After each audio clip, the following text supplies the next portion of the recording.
오늘부터 드디어 임플란트 보철에 대한 얘기를 하는데, 자, 임플란트라는 거는 이렇게 위에 이를 잡아주기 위해서 뼛속에 심어 넣는 거다, 그렇게 얘기를 했어요. 예전엔 이런 방법이 없었고, 그래서 이제 뼈가 임플란트하고 이렇게 잘 달라붙었다 생각하면 우선 이렇게 힐링 어바트먼트라는 거를 달아서 잇몸이 아물게 하고, 그 다음에 이 힐링 어바트먼트를 달았을 때 우리가 할 수 있는 거는 요 임플란트하고 뼈가 충분히 달라붙었나 그걸 확인한다고 그랬죠. 그 다음에 이게 다 확인이 됐다 그러면 요즘에 하는 식으로 그냥 얘기를 하자면, 이렇게 이제 어바트먼트라는 거를 달고 치아를 이렇게 만들어 놓는 거예요, 그지?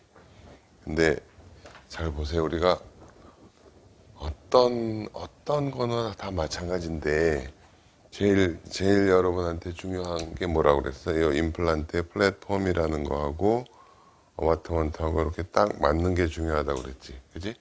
요게 항상 요것만 잘 체크하면, 그러니까는 여러분 그 어떤 그 레바널 로고나 뭐 템포러리 실린더나 이런 거를 이렇게 한번 다시 쓸 수 있지만 거기서 손상이 가서 여기에 이렇게 뭐 긁힌 게 있다든지 우그러진다든지 그런 거는 쓰면 안 된다고 그랬잖아요.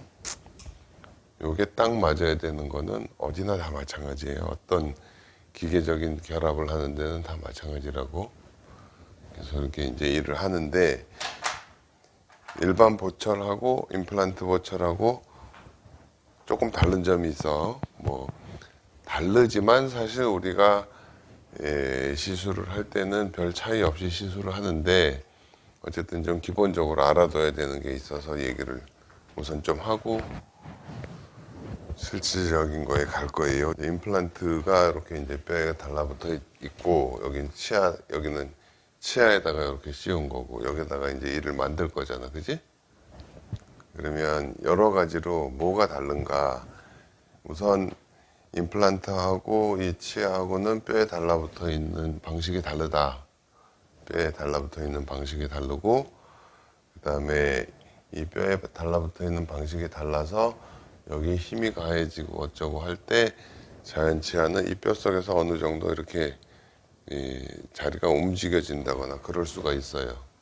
또 하나는 이렇게 딱딱한 걸 씹거나 그러면 딱 하고 하고 이렇게 입을 다시 벌린다거나 그럴 수가 있잖아. 그런 어떤 느낌, 감각적인 게 있는데, 구체적으로는 치아하고 뼈가 달라붙는 사이에 치주인대라는 게 있다는 게 주로 주된 역할을 하는 거예요. 임플란트는 그게 없고, 뭐 치아가 뼈 속에 들어가 있는 거는 뭐 여러 가지 어떤 포유류의 진화 과정에서 뭐 어떤 뭐가 일어난 것이다라는 얘기.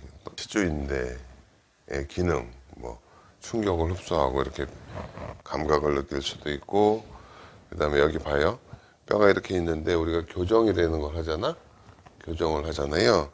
교정을 하면 이렇게 이제 치아를 이렇게 눌러. 뼈에 대해서 이렇게 누르면 뼈는 이렇게 점점점 흡수가 돼. 그다음에 여기에는 치주인대가 달라붙어. 뼈는 꾹 누르면 점점점 꺼져. 여기 코를 계속 누르면 코가 꺼져.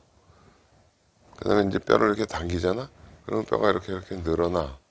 그래서 교정을 할 때는 이렇게 있던 것을 이렇게 누르면 이쪽에 뼈가 없어지고 이쪽으로 뼈가 이렇게 생기는 식으로 그렇게 가는 거야.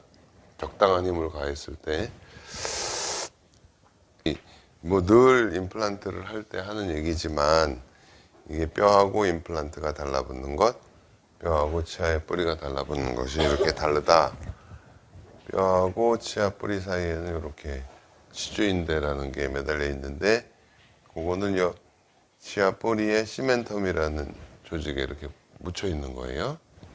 또 하나 여기서 잘 보세요. 잘 봐요.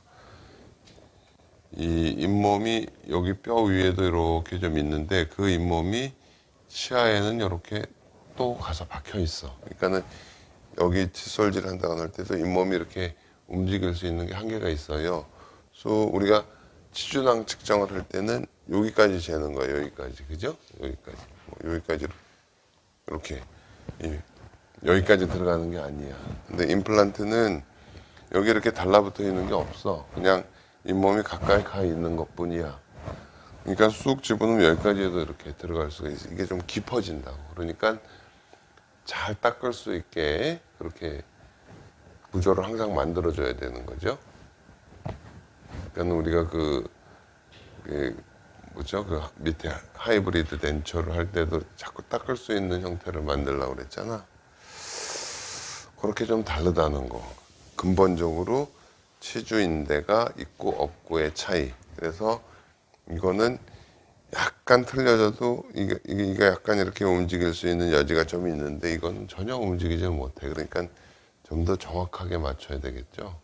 그 정확하게 맞추기 위한 방법을 여러 가지 시도를 하다가 이제 프로비저널을 만들어서 그걸로 한다. 그렇게 얘기를 한 거지. 이 치주인대라는 건 이렇게 이제 파이버 같은 것들이 있고 이 사이에 어떤 액체 같은 것들이 있어서 복합적으로 작용을 한다는 얘기예요. 대략 치주인대가 여기서 보면은 한 0.3mm 정도 두께로 있다.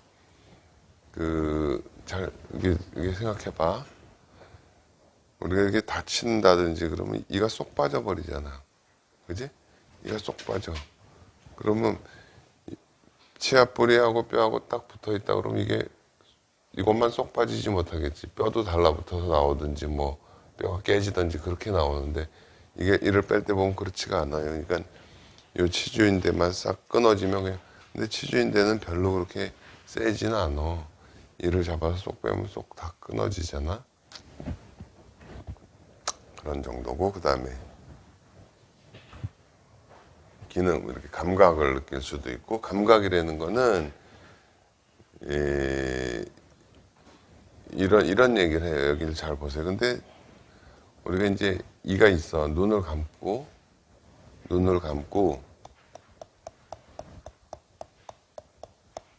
계속 같은 위치로 이렇게 담을 수 있는 거야. 그지?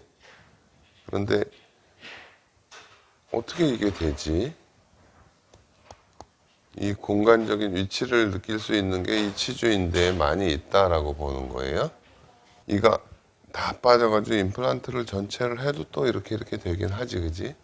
그러니까 그 감각을 느끼는 기관이 여러 군데, 위치를 느끼는 기관이 여러 군데 있는 거예요. 뭐, 이 약관절에도 있고, 뭐, 그런데, 어쨌든 치주인대에서 그 위치를 인식해주고 하는 그런 기능이 있다. 감각이, 뭐, 예를 들어서 이런 거지. 이렇게, 우리는 별거 아닌 거 생각하지만, 그냥 여기를 딱, 이렇게 하면 딱, 여기를 이렇게 갈 수 있는 거, 이렇게 아프고 뭐 차갑고 뜨겁고 그런 감각 외에 위치 감각이라는 게 있어. 위치 감각. 운동을 잘 하나? 운동 잘해? 운동 잘해? 운동 잘해? 운동 잘해? 운동 잘했어? 잘했을 것 같아. 그 뭐냐면은 나도 사실은 그런 게 좀 둔한 편인데 축구든 배구든 뭐 농구든 골프든 이 공을 갖고 하는 운동은요 제일 중요한 게 뭐냐면 공을 끝까지 보라 그래. 우리가 이게 야구 선수도 공을 끝까지 보라 그러잖아. 뭐 예전에 그 홍수환이라고 유명한 권투 선수 여러분은 기억을 못 하나? 하여간 이 권투 선수들이 제일 얘기하는 게 주먹을 끝까지 보내는 거예요. 여기까지 왔는데 이걸 보게 되나? 그러니까 뭐 그런 어떤 위치를 우리가 느끼고 딱 봤는데 여기로 손이 딱 정확한 위치로 가는 거예요. 이렇게. 예? 그런 위치적인 감각이라는 게 있다라는 거. 그게 치주인대에는 있는데 이제 임플란트 주변에는 치주인대가 없으니까 그게 조금 약할 수 있다라는 얘기를 하는 거지. 그 다음에 아까 얘기한 대로 이게 우리가 이런 얘기 하잖아요. 이가 싹 빠지면 그걸 다시 갖다 바로 꽂으면은 제대로 다시 붙어 있을 수 있다고 하잖아. 그게 싹 빠졌을 때 제대로 잘 연결하면 치주인대가, 끊어졌던 치주인대가 서로 연결이 돼가지고 다시 기능을 할 수 있다고 보는데, 만약에 이게 기능이 제대로 안 됐다 그러면 뼈가 이 뿌리에 딱 달라붙는 그런 경우가 있어요. 그런 걸 앵킬로시스라고 그래, 앵킬로시스. 그런 건 뺄래도 잘 안 빠져. 안 빠진. 치주인대의 기능 중에 뼈의 형성을 조절하는 그런 기능이 있다. 대략, 이제 이게 참고 삼아 알아두자고요. 대략 우리가 음식을 씹을 때 씹는 힘이 한 20kg 정도 된다. 20kg. 씹는 힘 20kg. 최대한 세게 물면 한 45kg 정도의 힘을 가할 수 있다. 그렇게 생각을 해. 응? 그래서 임플란트라는 거를 처음에, 이거는 이제 뭐 요즘 얘기하고 관계없지만, 도대체 이가 다 빠지고 뼈만 남은데 거기다가 뿌리 같은 걸 심어서 이를 만들려고 주고 싶은데 뼛속에다 어떻게 고정시키느냐 하는 거를 여러 가지 시도를 했어요. 여러 가지 시도를 했어. 무슨 뭐 어떤 연조직 같은 거가 있어야 되는 경우도 있고, 그러니까 이런 하일리 디퍼런, 고도로 분화된 섬유성 조직을 통해서, 아니면 저분화된 섬유성 조직을 통해서, 그 다음에 또 무슨 그 본 시멘트라고 옛날에는 또 이렇게 그 무슨 여기 인공관절 같은 걸 넣을 때 이 뼈에다가 이게 접착제 같은 거를 넣어서 하기도 하고, 근데 이제 이게 맨 마지막이죠. 마지막에 요즘에 우리가 하는 직접 뼈에다가 붙이는 요거가, 요 임플란트 요즘에는 안 나와요. 요즘에는 안 나오는데 IMZ라는 임플란트가 한때 나왔었어. 그건 뭐냐면, 여기 치아는, 임플란트는 뼈하고 이렇게 딱 달라붙어 있고, 치아는 이렇게 약간 쿠션이 되고 이런 조직이 있다고 그랬잖아. 그지? 그러니까는, 그러면 이 임플란트는 뼈에 딱 달라붙게 하지만 이 속에다가 플라스틱 같은 구조를 넣어가지고 얘가 충격을 좀 흡수하게 해보자. 그런 생각을 하고 만든 거야. 미국에서도 많이 쓰이고. 그런데 없어졌어. 망했어. 왜, 이거 봐. 이게 플라스틱이야. 여기에 보철물을 달아놨어. 그러면 어떻게 될까? 쓰다 보면 또 이게 망가지고 뭐 휘어지고 그럴 거 아니에요. 그러면 1년에 한 번씩 이걸 바꿔주라고 그랬어. 그러면서 이거를 처음에 소개한 사람이 뭐라고 그러냐면, 그거 귀찮게 1년에 한 번씩 이거. 그 사람 얘기는, 그렇게 해서라도 항상 우리가 체크를 해줘. 1년에 한 번씩은 적어도 체크를 해줄 수 있다. 뭐, 그냥 말을 갖다 붙이는 거예요. 근데 어쨌든 이건 없어졌어. 이 임플란트 표면의 구조도 좀 문제가 있고 그래가지고. 근데 생각은, 이거 봐봐. 여기에 치아가 있어요. 치아가 있고 여기다가 이렇게 브릿지식으로 만들 때 치아는 약간 움직이고 임플란트는 꼼짝도 못하니까 치아하고 임플란트하고 연결하지 말라고 하거든. 근데 이거는 연결할 수 있다. 그렇게 막 또 선전도 하고 그랬어요. 한 십몇 년 이렇게 막 쓰이다가 그 다음에 이런 건 안 해. IMG라는 임플란트가 있었다. 이거 이렇게. 요게 이게 치주인대라는 거고, 요 안에 플라스틱이 있어서 이렇게 치아하고 브릿지처럼 만들 수도 있다. 근데 뭐 그랬다가 뭐 이게 탈라면 어떻게 될까요? 이거 다 다시 해야 되고 뭐 복잡해지잖아요.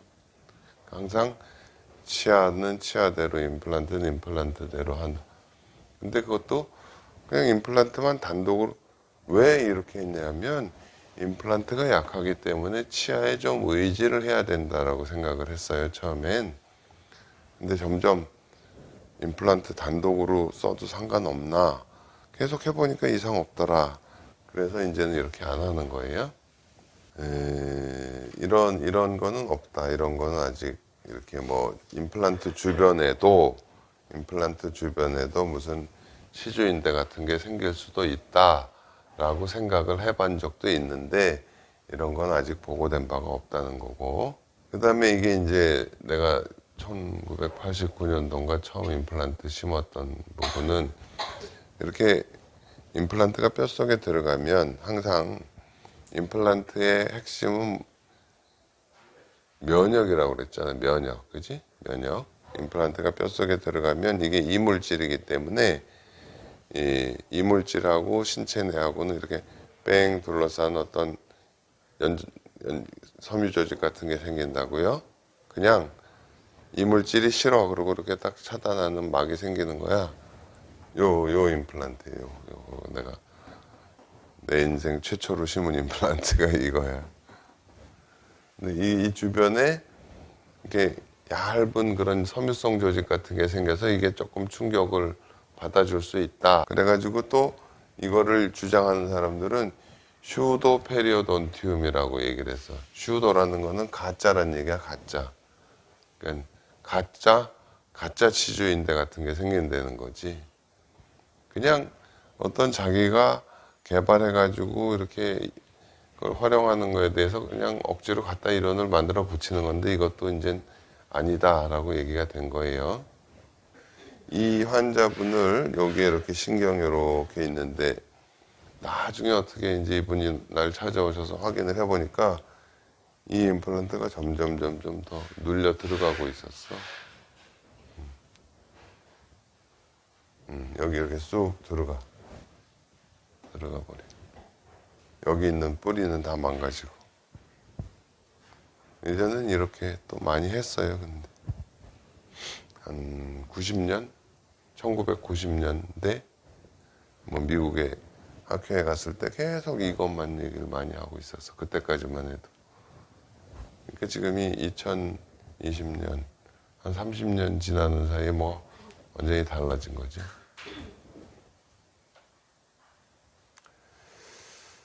그 다음에 뭐 이렇게 본 시멘트 같은 거, 접착제 같은 거를 써서 이렇게 뼈하고 이렇게 이제 접착을 시켜 놓으려고 한 적도 있었는데 이것도 뭐 별로. 여기 이렇게 골유착이라는 현상이 나서 연결했다. 이건 그런 거 할 때는 이제 재료, 그 다음에 수술 방법, 그 다음에 그 구조, 디자인이 어떻게 됐느냐 이런 것이 중요한 한 요소였다라는 얘기예요. 다음. 근데 이제 여기서 한 가지, 이게 이제 골유착이라는 게 된 임플란트를 뼈하고 그렇게 같이 잘라본 거예요. 그러니까 뼈하고 임플란트 사이에 전혀 우리가 육안적으로 확인할 수 있는 어떤 틈이 없이 딱 달라붙어 있어요. 그런데 이 달라붙어 있는 것이 이걸 떼면 그럼 뼈도 같이 붙어서 나올 정도냐? 그건 아니란 얘기야. 이렇게 이제 좀 실패한 임플란트를 이렇게 딱 떼면 그 임플란트의 나사선 모양대로 그대로 뼈가 아물어서 굉장히 근접해 있지만 이게 철썩 달라붙어 있는 거는 또 아니에요. 네? 네. 그러니까는 우리가 이제 임플란트 제거할 때 주변 뼈를 치고 이렇게 이제 발치하는 기구 같은 걸로 이렇게 잡아 빠지면 이게 빠져나오잖아요. 그죠?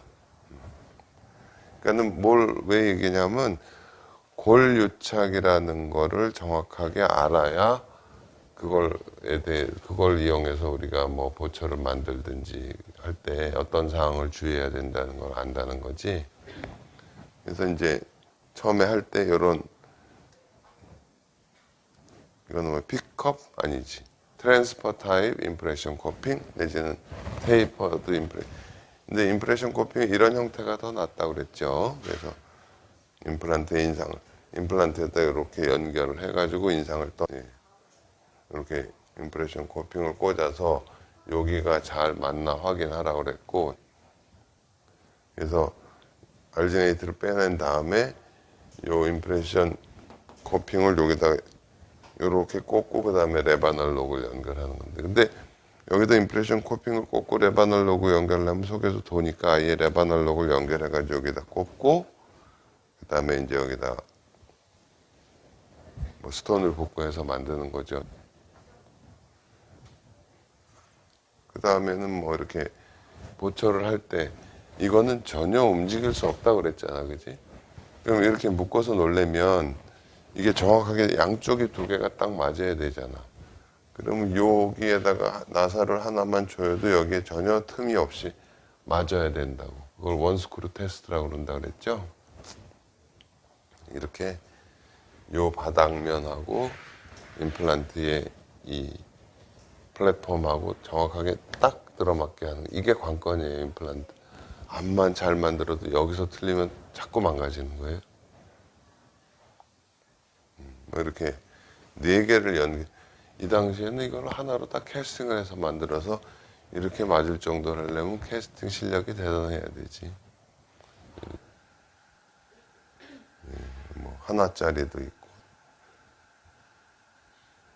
그 다음에 이제 심었는데 이게 이렇게 이제 삐뚤어졌다. 그러면 이런 식으로 속에 어바트먼트를 웩스업을 해가지고 이렇게 자연치처럼 만들어가지고 여기다 시멘테이션 하는 그런 방법.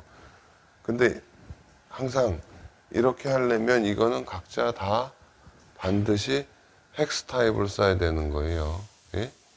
예, 지금 여기서 다 만들어서 보철만 하세요 하고 보내주는 경우에는 항상 헥스 타입을 써야 돼. 이건 다 따로따로라고 보고 그 다음에 이 위에서 뭐 연결을 하든 말든 할 수 있게 해줘야 되는 거야. 네? 이거는 이걸 이제 빼고 싶잖아. 템포러리 시멘트 같은 거 보죠. 여기다가 나사를 이렇게 만든 거야. 여기다가 끼고 시멘을 하더라도 요 길로 나사를 조여서 풀고 싶을 땐 요걸 풀러서 이렇게 뺄 수 있게. 그러려면 이거 아주 잘 맞아야지. 이게 살짝 뜬 상태로 눌리면 이 나사 같은 게 금방 뚝뚝 부러지겠죠. 그러니까 이런 시도도 있었어요. 여기 이렇게 자연치처럼 나사 구멍 만들고 싶지 않아. 안 보이는 데다가 이렇게 만들려고. 이거를 캐스팅을 해가지고 이렇게 이 나사를 조이는데 무리가 없을 정도로 하려면 엄청 정확했어야 됐겠죠. 그죠? 그래서 임플란트 보철을 하기 전에 임플란트는 자연치와 달리 조금 안 맞아도 이게 저절로 맞춰줄 수 있는 그런 여지가 없다. 그럼 어떻게 프로비저널로 최대한 확인해가지고 그대로 만드는 방법을 쓴다. 그렇게 해서 이제 다음에 보철에 대한 거를 또 해나갈 거예요.